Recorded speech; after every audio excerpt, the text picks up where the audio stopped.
YCP తన 5 ఏళ్ల పాలనలో జగన్ జల్సా పథకాల కింద కోట్ల రూపాయల ప్రజాధనంతో విలాసాలు చేశారని తూర్పుగోదావరి జిల్లా Rajahmundry city TDP MLA Adireddy Vasu ఆరోపించారు. జగన్ అసెంబ్లీకి ఎందుకు రావడం లేదో చెప్పాలని కోరారు. అదాని స్కామ్లో జగన్ పాత్ర ఉందా లేదా అనే దానిపై జగన్ సమాధానం ఇవ్వాలని వాసు డిమాండ్ చేశారు.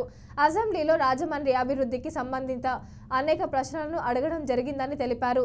ముఖ్యంగా బ్లడ్ గంజాయి బ్యాచ్లను అరికట్టేందుకు చర్యలు తీసుకోవాలని ముఖ్యమంత్రిని, హోంమంత్రిని అడగడం జరిగిందని ఎమ్మెల్యే వెల్లడించారు. ప్రతిపక్ష పార్టీ యొక్క పాత్ర లేకపోయినా అధికార పార్టీ సభ్యులందరూ కూడా అడిగిన వాటికి అన్నిటికీ గౌరవ మంత్రులందరూ కూడా చాలా నిర్మాణాత్మకంగా బాధ్యతతో సమాధానం చెప్తూ వచ్చారు.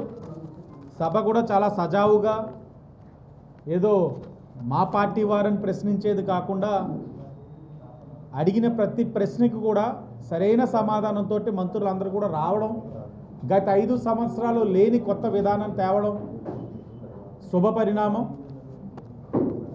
అలాగే ఈ సందర్భంగా రాష్ట్ర ప్రజలకి తెలియజేస్తా ఉన్నాం, జగన్ జల్సా పథకం అచ్చంగా దాని విలువ 5,701 కోటి రూపాయలు.